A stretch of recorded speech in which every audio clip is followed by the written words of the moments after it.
On July 27, 2022, around 11 o'clock in the evening, eastern Kentucky. In the small towns and communities of the Appalachians, most people were already asleep. Heavy rain was falling outside their windows, but for this humid summer evening, it still did not seem like something impossible. Somewhere, water began spilling across the road.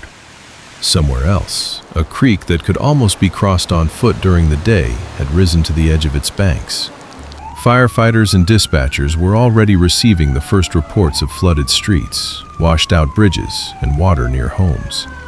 But the true scale of what was happening remained hidden in the darkness. On radar, one thunderstorm was moving away, and almost immediately the next one arrived along the same corridor. Then another.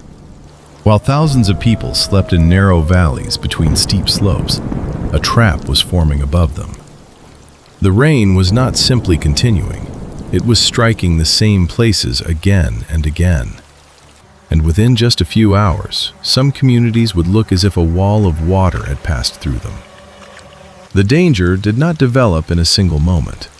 Several days before the disaster, heavy rains had already moved through the region, and the ground was gradually losing its ability to absorb new moisture.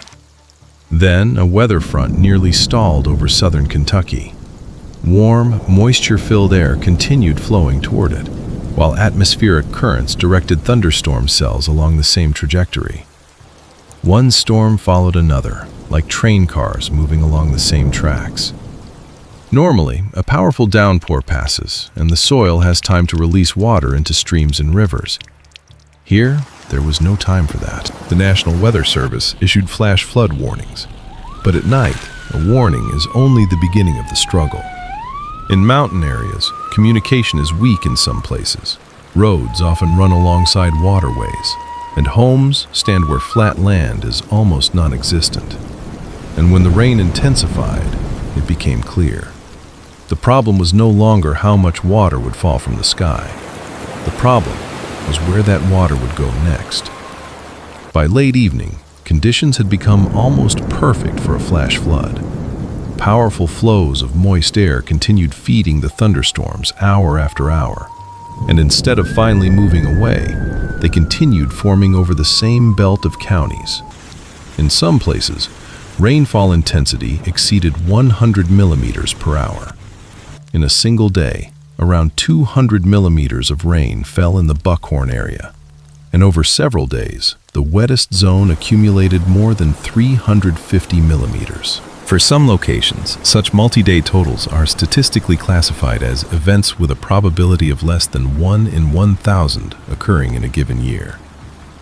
But dry statistics cannot fully convey what this means inside a narrow mountain valley. Water from every slope rushes downward. Small streams swell within minutes. Roads turn into channels. Drainage ditches disappear. Debris begins collecting beneath bridges, and the current searches for a new path. Around midnight, the reports became increasingly alarming. Water was entering homes, sections of roads were being washed away, and crossings were being destroyed. And yet this was only the first strike. After midnight, the disaster accelerated rapidly. In Perry County, around 1 o'clock in the morning, reports emerged of a house that had been torn apart by the current and thrown into a creek. Rescuers were already pulling people from flooded areas of Buckhorn and Chavies. About an hour later, reports appeared of buildings and vehicles being carried away by the water. By 3 o'clock in the morning, the situation in Hindman was already being described as a catastrophic flash flood. The current swept away a fire truck and pinned it beneath a bridge. In other places, homes were torn from their foundations, vehicles became trapped under bridges, and schools disappeared beneath the water. The sound of rain mixed with the roar of the water, the cracking of wood, and the impacts of debris. The most terrifying moments were happening almost without daylight. A person could hear that the water was already nearby, but could not see how quickly it was rising. And this was the turning point that made this night deadly. The rain did not leave. The thunderstorms continued moving along the same route, and every new downpour fell onto land that could no longer absorb another drop. Now the danger was not only in the streams. Rivers began collecting water from entire watersheds, and the destruction came in a second wave. The North Fork of the Kentucky River in Whitesburg rose to nearly 6.5 meters, after which the measuring station stopped transmitting data. In Jackson, the water reached a new record level, surpassing the mark that had stood since the 1930s. This meant that even areas where rainfall was weaker could still experience flooding later, from water arriving downstream. Electricity disappeared, roads and bridges became impassable, and entire communities were cut off. In the first hours, authorities reported failures in water systems and widespread infrastructure damage. For emergency services, this was almost the worst possible scenario. The number of calls kept increasing, while reaching people became more difficult. That was why helicopters were sent into the sky. Crews hovered above rooftops, trees, and small patches of higher ground where people had climbed to escape the current.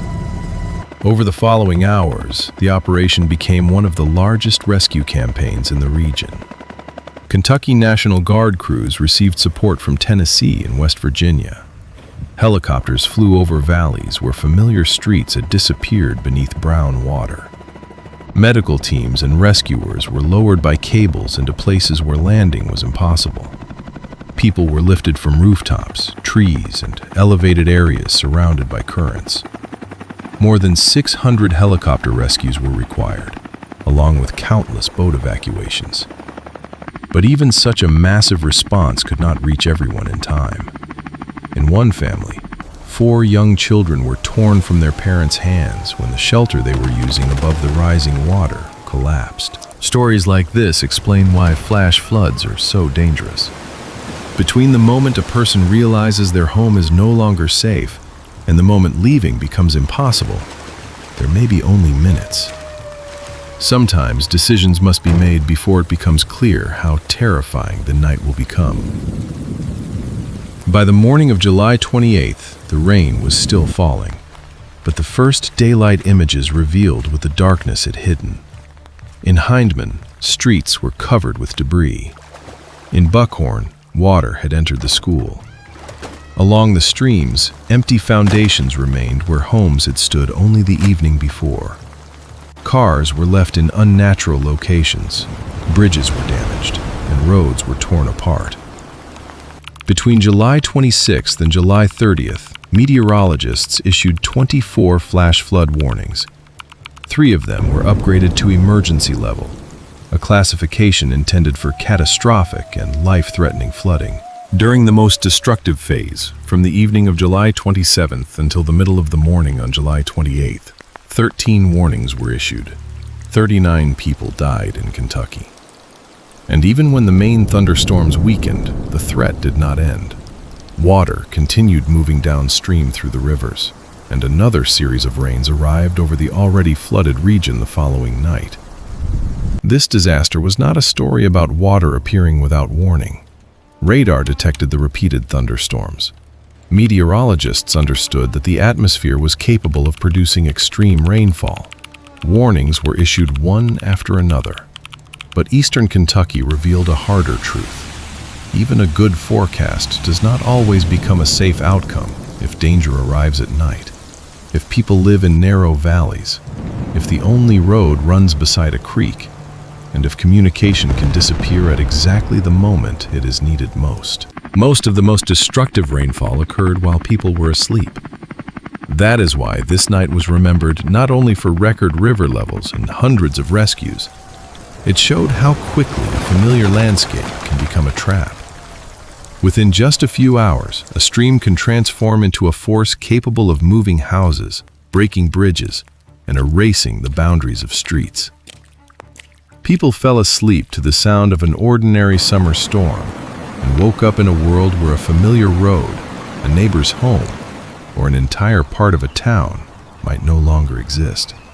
And the difference between these two worlds is sometimes not measured in days. Sometimes it is measured in only a few hours of darkness.